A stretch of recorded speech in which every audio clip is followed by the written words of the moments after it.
ওস্তাদ, প্রথমত সুন্দর দেখে পরিষ্কার পরিচ্ছন্ন মতো একটা গরুর গোয়াল সিলেক্ট করতে হবে। এই দাঁড়া, গরু গোয়াল তো পাছি, আগে দেই গরু আছে নাকি। ওকে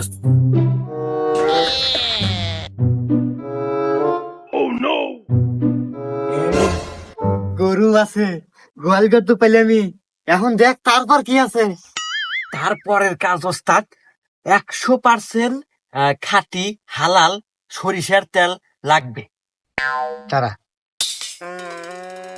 এই যে খাঁটি সরিষার তেল নিয়ে আসি। হ্যাঁ, তারপর তারপর তারপর হচ্ছে এটা পরিপূর্ণভাবে সারা শরীরে ভালোভাবে মালিশ করতে হবে। আচ্ছা, মালিশ করবানে। তারপর তারপর তারপর হচ্ছে খুবই সতর্কতার সহিত সেই গোয়ালে প্রবেশ করতে হবে।